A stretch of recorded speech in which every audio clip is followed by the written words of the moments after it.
દેવભૂમિ દ્વારકાના જામરાવળ નગરપાલિકાની 6 વોર્ડની 24 બેઠકો માટે યોજાયેલ ચૂંટણીમાં કોંગ્રેસે 13 બેઠક પર વિજય મેળવ્યો હતો।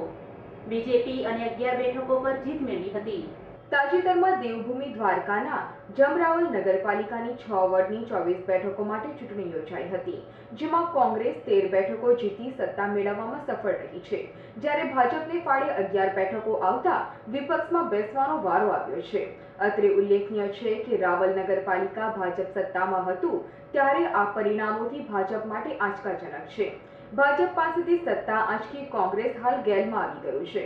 કોંગ્રેસ માટે હવે સત્તામાં રહી પ્રજાલક્ષી કામો પૂરા કરવાનો પડકાર પણ છે, ત્યારે હવે વર્ષોથી પડતર પ્રશ્નોનું નિરાકરણ કઈ રીતે આવે તે જોવું રહ્યું। ત્યારે બીજી જામનગર જિલ્લાની સિક્કા નગરપાલિકા પણ કોંગ્રેસના ખાતામાં ગઈ છે। જામનગર જિલ્લાની સિક્કા નગરપાલિકામાં 16 બેઠકો કોંગ્રેસે જીતી સત્તા પર આવી છે, જ્યારે ભાજપને ફાળે માત્ર 12 બેઠકો મળતા સત્તા ગુમાવવાનો વારો આવ્યો છે। ત્યારે જામનગરની સિક્કા નગરપાલિકા તેમજ દેવભૂમિ દ્વારકા જિલ્લાની રાવલ નગરપાલિકા એમ બંને નગરપાલિકા પર કોંગ્રેસનો કબજો થયો છે। કોંગ્રેસ દ્વારા આ બંને પાલિકા ભાજપ પાસેથી આંચકી લીધેલ છે। રાવલ નગરપાલિકાની સામાન્ય ચૂંટણીના અંતિમ ચરણ રૂપે આજે આપણે મતગણતરી હાથ ધરી।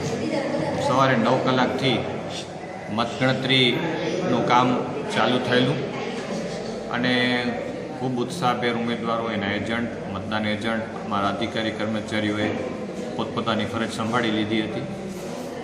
મતગણતરીને અંતે આપણે વાત કરીએ તો 24 બેઠકો પૈકી 13 બેઠકો ભારતીય રાષ્ટ્રીય કોંગ્રેસ અને 11 બેઠકો ભારતીય જનતા પાર્ટીને ફાળે જાય છે।